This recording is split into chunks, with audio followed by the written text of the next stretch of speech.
On amena alors celui qui avait été aveugle devant les pharisiens. Le jour où Jésus avait fait de la boue et lui avait redonné la vue était un jour de sabbat.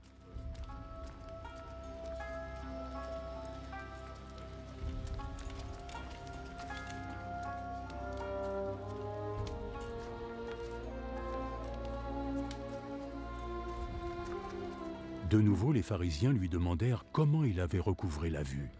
Il m'a mis de la boue sur mes yeux. J'ai lavé mon visage et maintenant je peux voir. L'homme qui a fait ça ne vient pas de Dieu, parce qu'il n'obéit pas à la loi du Shabbat. Comment un homme qui commet des péchés peut accomplir de tels miracles? Ils n'étaient pas d'accord entre eux. Tu prétends qu'il t'a guéri en te rendant la vue. Alors, que penses-tu de lui?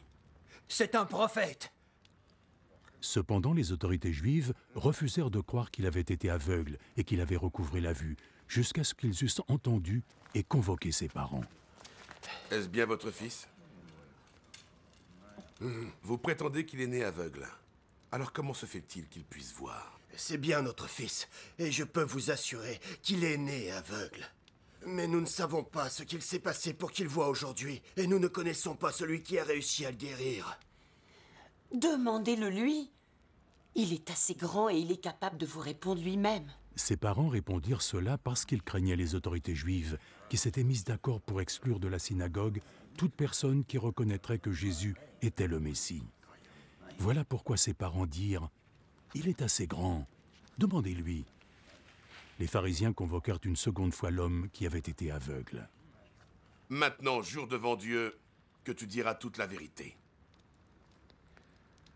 Nous savons, nous, que l'homme qui t'a prétendument guéri est un pécheur. Je ne sais pas si c'est un pécheur ou pas. Il y a une chose que je sais.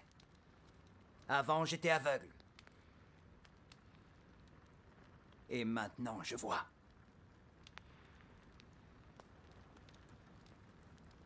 Qu'est-ce qu'il t'a fait?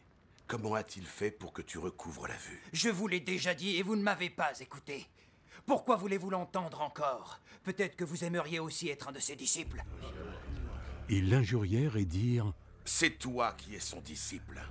Nous sommes les disciples de Moïse. Nous savons que Dieu a parlé à Moïse. Quant à cet usurpateur, en revanche, nous ne savons même pas d'où il vient. » Voilà une bien étrange chose. Vous dites ne pas savoir d'où il vient, mais aujourd'hui, grâce à lui, je peux vous voir. Nous savons que Dieu n'écoute pas ceux qui ont péché. Il n'écoute que ceux qui le respectent et qui agissent selon sa volonté. Depuis que le monde existe, jamais on n'a entendu parler d'un homme qui a pu donner la vue à un aveugle de naissance. Si cet homme ne venait pas de Dieu, il serait bien incapable de faire quoi que ce soit. Tu es né et tu as grandi dans le péché. Et tu voudrais nous donner des leçons.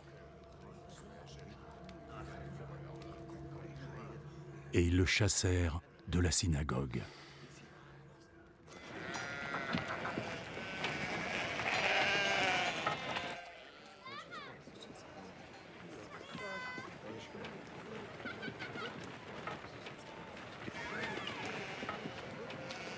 Quand Jésus apprit ce qui s'était passé, il alla trouver l'aveugle.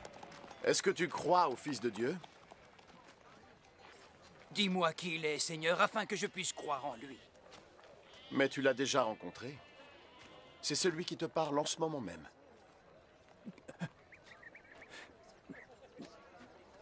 Je crois en toi, Seigneur. Et il s'agenouilla devant Jésus. Je suis venu dans ce monde pour le jugement. Pour que les aveugles puissent voir et que ceux qui voient deviennent aveugles. Quelques pharisiens qui se trouvaient là entendirent ces paroles et lui demandèrent « Tu ne veux pas dire par là que nous sommes également aveugles?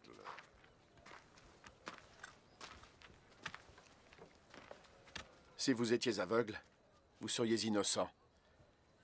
Mais puisque vous dites que vous pouvez voir, c'est que vous êtes encore coupable.